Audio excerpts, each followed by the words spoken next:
Speaker, has a responsibility. And this responsibility is given to us by the people of Kenya through the Constitution that we have today.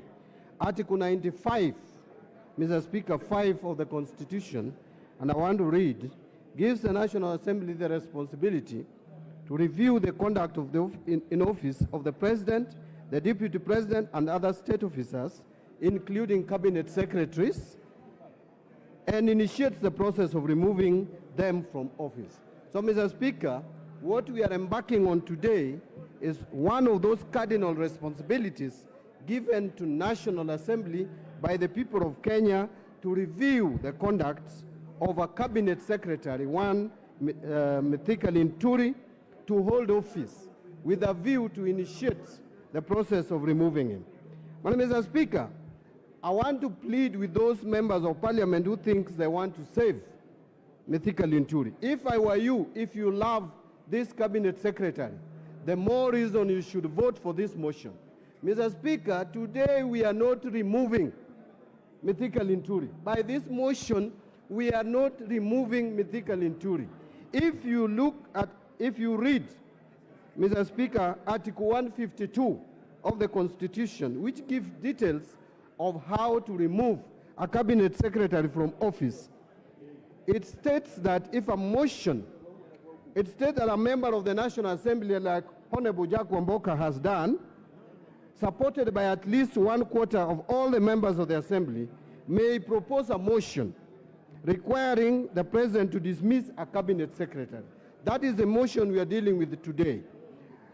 And the grounds are stated. But Mr. Speaker, the same article goes ahead to mention that if this motion is supported by at least 1/3 this morning of the members of the National Assembly, then the Assembly shall appoint a select committee comprising of 11 of its members to investigate the matter.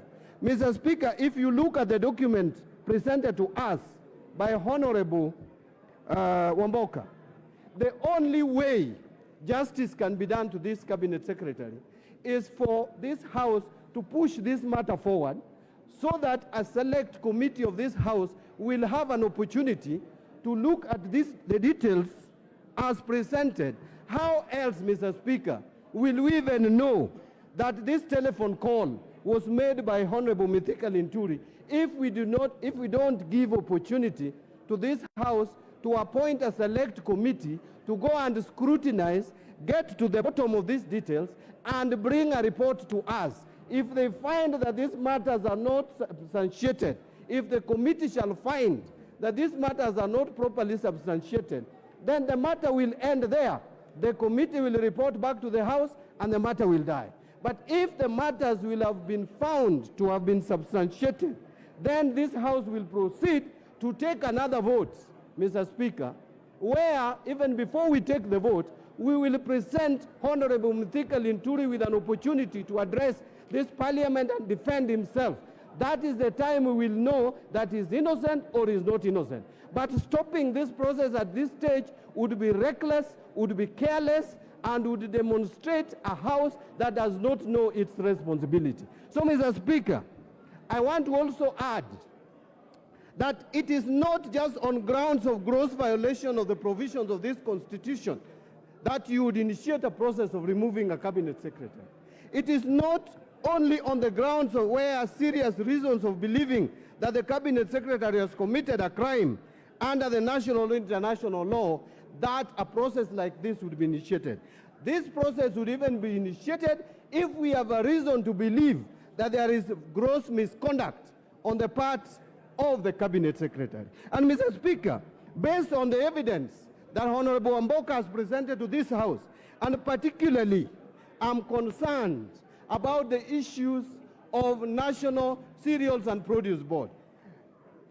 Mr. Speaker, the first question that I would ask those who want to oppose this motion, are you telling us that National Cereals and Produce Board would go ahead with the budgetary provision given by this House as proposed by the Cabinet Secretary, presented to us? We give out money, This money goes and buys kokoto instead of fertilizer given to our farmers, and only whistleblowers are able to know. Yet we have a ministry which has a cabinet secretary heading that ministry, and that cabinet secretary is ignorant. But Mr. Speaker, what worries me more is the evidence that is produced before us through a letter that is written by a lawyer, Ahmed Nasir Mohammed. And clearly, Ahmed Nasir is telling us that Mithika Linturi even attempted to subvert justice by trying to dictate or order this particular factory to go and issue a statement. And the evidence is there. The telephone number is there. Calls were made.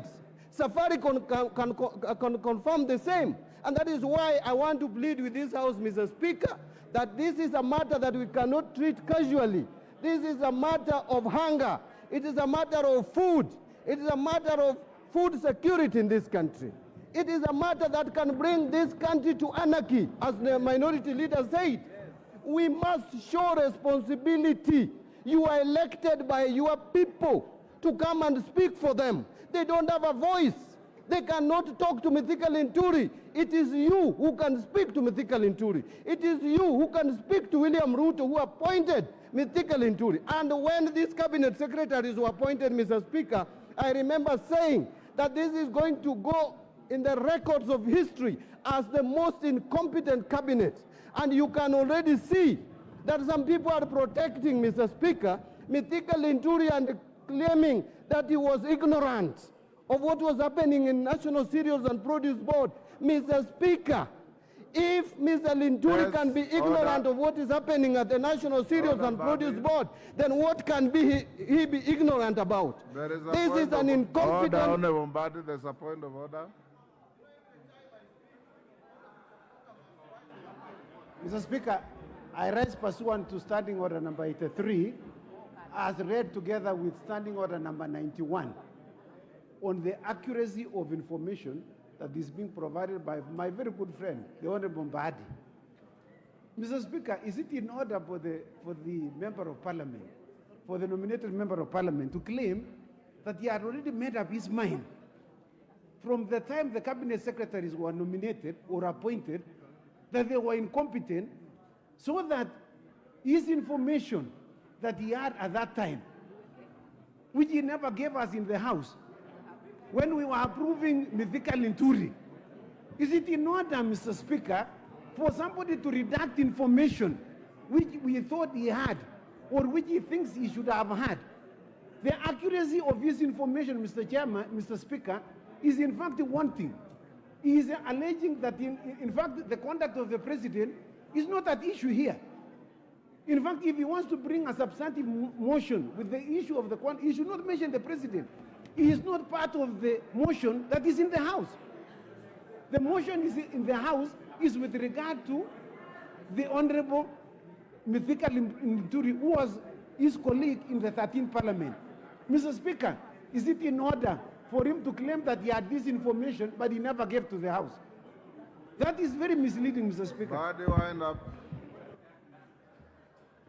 Mr. Speaker, you know, Honorable Chepkonga could be older than me by age, but he is not older than me in this House, and I don't know why he's resting so early. You still have time to be here, so don't rust. Please just remain active, focused on what I say. Mr. Speaker, I was reminding the President, we are appealing to the President as the appointing authority. That is what we are doing here. The President has to remove this cabinet secretary from office. We are speaking to him. We are telling him this is one of your incompetent cabinet secretaries. Please hear us. Listen to us. I said this when these cabinet secretaries were being approved. It is on record. I even use words that I don't want to repeat today. So, Mr. Speaker, what I'm saying in a nutshell, Mr. Speaker, as I wind up, I want to plead with this House. Please allow this motion to go through so that we can appoint a select committee of 11 members to interrogate this matter, look at it into details, look at the evidence adduced, so that if there is no evidence, we will let Linturi continue running the ministry. If there is evidence, let us get him out. get another Kenyan, even if we want a Kenyan from that region where he comes from. There are so many competent Kenyans from that region, that county, that part of the country. Mr. Speaker, I want to plead and persuade, including the majority leader, support this motion so that we can have these matters settled in a professional manner through the committee of this House. Mr. Speaker, I support. Majority Leader. Thank you, Honorable Speaker. I hear my good friend, Honorable John Buddy, asking me to support, and I rise to oppose this motion, Honorable Speaker, by the Honorable Member for Bumula, the Honorable Jack Wanami Wamboka.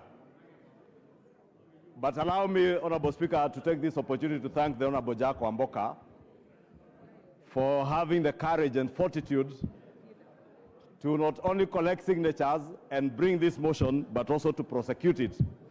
Although he has performed dismally in his prosecution of the motion, Honorable Speaker. Honorable Speaker, I keenly listened to you on Tuesday when you made your communication, Honorable Speaker, on this motion. Honorable Speaker, this House is guided, or rather, as you stated, is a House of rules, and is guided by not just by the standing orders, but also by a constitution. Honorable Speaker, if you read through standing orders 64 to 66 of our standing orders, you will realize that the Honorable Wamboka's motion falls flat and contra our standing orders and also the Constitution, Honorable Speaker.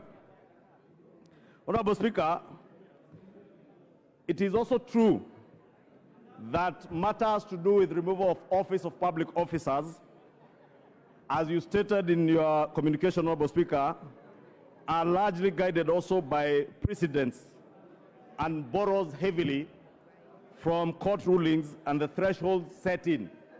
Honorable Speaker, the famous Wambora cases on the removal of former governor for Embu County speaks volumes.